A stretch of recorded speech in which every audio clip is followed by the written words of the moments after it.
আসসালামু আলাইকুম দর্শক। 2009-এর পর থেকে আওয়ামী লীগের শাসন যে ক্রমান্বয়ে দুঃশাসনে পরিণত হলো, এটা তো অনস্বীকার্য।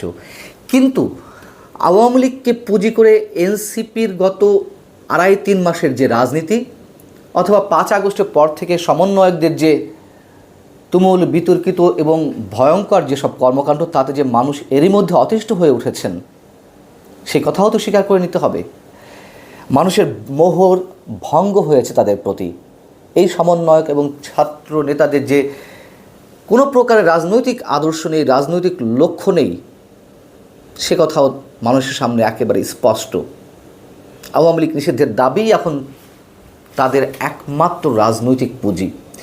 খুব সিগনিফিকেন্ট একটা প্রশ্ন করি আপনাদেরকে। এই মুহূর্তে বাংলাদেশের মানুষের জন্য সবচেয়ে আতঙ্কের যে বিষয়টি, বাংলাদেশের অস্তিত্ব নিয়ে যে বিষয়টি সবার সামনে আসছে প্রশ্ন আকারে, তা হচ্ছে যুক্তরাষ্ট্রের ডিপ স্টেট কিংবা জাতিসংঘের দাবি অনুযায়ী রাখাইনের উদ্দেশ্যে বাংলাদেশের মধ্য দিয়ে যে করিডোর দেয়া নিয়ে আলোচনা হচ্ছে, সেই বিষয়টি।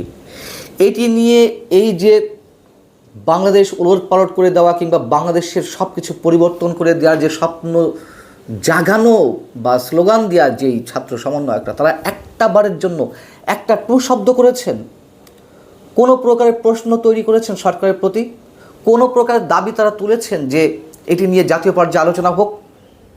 একদম না, একেবারেই না। এবং এরা যে একেবারেই কিংস পার্টি, তার সবচেয়ে বড় উদাহরণ এই মুহূর্তে এই যে তুমুল বিতর্কিত এবং বাংলাদেশের জন্য আতঙ্কের এই করিডোর বিষয়ে কোনো প্রকারের কোনো মন্তব্য না করা।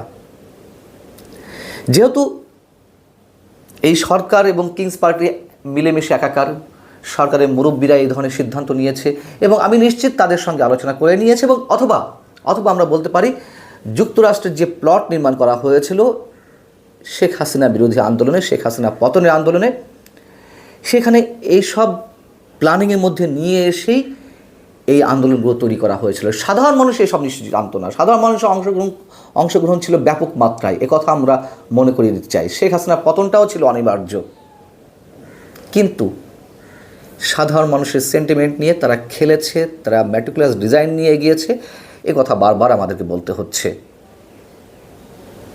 যেহেতু এই করিডোর নিয়ে তাদের কোনো রকমের কোনো মাথা ব্যথা নেই, আমরা ধরে নিতে পারি অবশ্যই তাদের যৌথ সিদ্ধান্তে এরকম বিষয়ে সরকার এগোতে চাইছে সামনের দিকে। তারা যে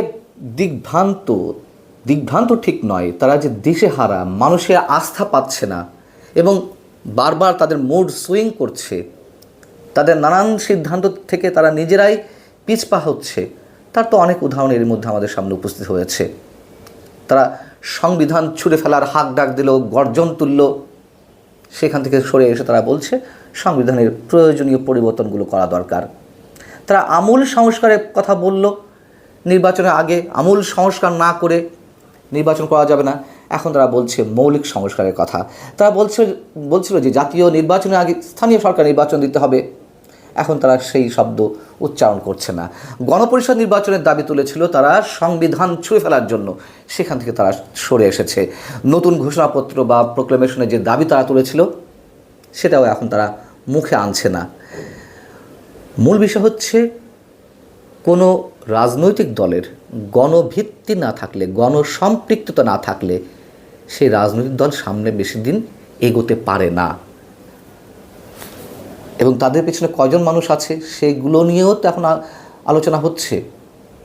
গত শুক্রবার তারা আওয়ামী লীগ নিষিদ্ধের দাবিতে যে সমাবেশ করলো, মহাসমাবেশের কথা বলল, সেখানে কয়জন মানুষ উপস্থিত ছিলেন? তারা ভাড়াই করে যে মানুষ নিয়ে আসছেন, সেগুলোও নানান ভিডিও চিত্র উঠে আসছে। এবং পহেলা বৈশাখে তারা যে অনুষ্ঠানটি আয়োজন করেছিল, সেখানে তো গোনা যাচ্ছিল যে কয়জন, 20, 50, 100 জন, কতজন মানুষ হয়েছিল। আর একটা জিনিস খেয়াল করুন যে এরা যেমন করিডোর নিয়ে কোনো কথা বলছে না, এরা দুর্নীতির বিরুদ্ধেও তেমন কোনো কথা বলছে না। তার কারণ এদের সহযোগীরাই বা এই যে তর্জন গর্জন তোলা যে সমন্বয়করা, তাদের মধ্যে অনেকে, এই যে হাসনাত আবদুল্লাহ, সারজিস আলম, তাদের অনেকের বিরুদ্ধে তো দুর্নীতির অসংখ্য অভিযোগ। তারা আর দুর্নীতির বিরুদ্ধে কথা বলে কেমনভাবে? নাটক তো বেশিক্ষণ করা যায় না। নাহিদ ইসলাম শুক্রবারে আওয়ামী লীগ নিষিদ্ধের দাবিতে যে সমাবেশ অনুষ্ঠিত হয়েছিল, সেখানে ডক্টর ইউনূস সম্পর্কে হাসান আবদুল্লাহ কী বলেছেন হেফাজতের সমাবেশে, আমি সে কথা বলছি। তার আগে নাহিদ ইসলাম কী বলেছেন সেটাও আপনারা জানেন, একটু মনে করিয়ে দিই। তিনি শুক্রবারের মহাসমাবেশ থেকে বলছেন যে আওয়ামী লীগের বিচার না হলে গণঅভ্যুত্থানে নিহতদের রক্তের সঙ্গে বেইমানি করা হবে। গণঅভ্যুত্থানে যারা নিহত হয়েছেন, আহত হয়েছেন, গণঅভ্যুত্থানে অংশগ্রহণ করা, আমি একটু আগেই বলছিলাম সাধারণ মানুষের যে পার্টিসিপেশন, তাদের মূল উদ্দেশ্যটা কী ছিল? শেখ হাসিনা যেমন দিনের পর দিন বা টানা 3 বার প্রহসনে নির্বাচন করে গণতন্ত্রকে হত্যা করেছেন, সেইখান থেকে ফিরে সরকার পরিবর্তনের মাধ্যমে একটা গণতান্ত্রিক প্রক্রিয়া নির্বাচনে এবং একটা নির্বাচিত সরকার বাংলাদেশে প্রতিষ্ঠা করা, এই তো। তারপরে তারা তো কত কি দাবি তুলল, কত সব বিষয় আমাদের সামনে তুলে ধরলো, এবং সেগুলোকে নিয়ে তারা রাজনীতি করবে, এটা প্রথম থেকেই আমরা বলে আসছিলাম, এবং সেটাই তো হচ্ছে।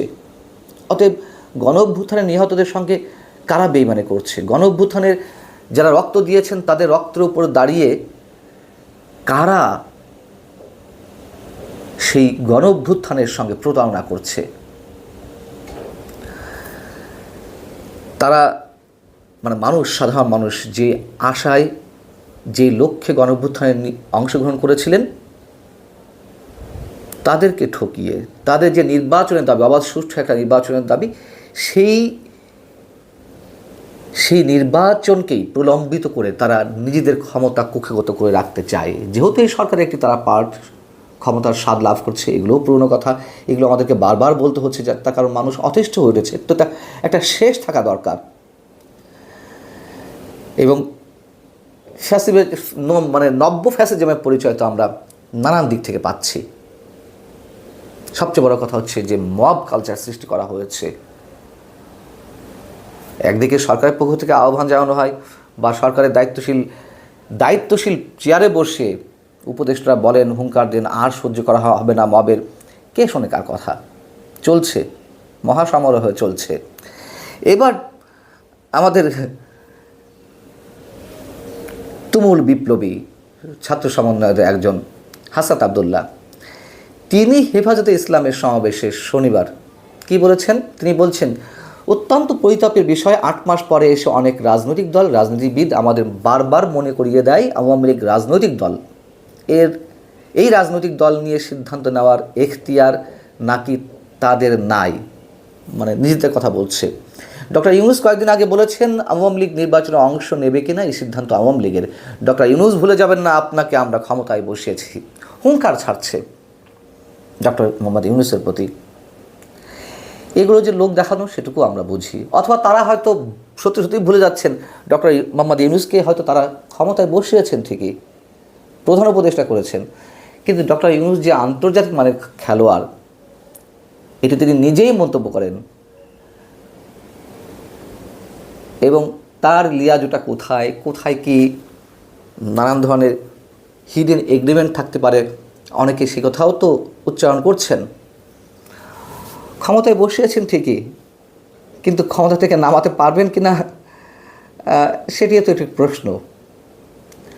এই ছাত্র সমন্বয়কদের অনেককেই আমি বিশ্বাস করি যে তারা সত্যি শুধুমাত্র শেখ হাসিনার পতনের জন্য আন্দোলন করেছিলেন, কিন্তু তারা নিজেরাও যে তাদের অজান্তে ব্যবহৃত হয়েছেন, তারা এখনও বুঝতে পারেননি, এখনও বুঝতে পারছেন না। দিশেহারা হয়ে পড়েছে তারা নানানভাবে। আল্লাহ হাফিজ, ভালো থাকুন।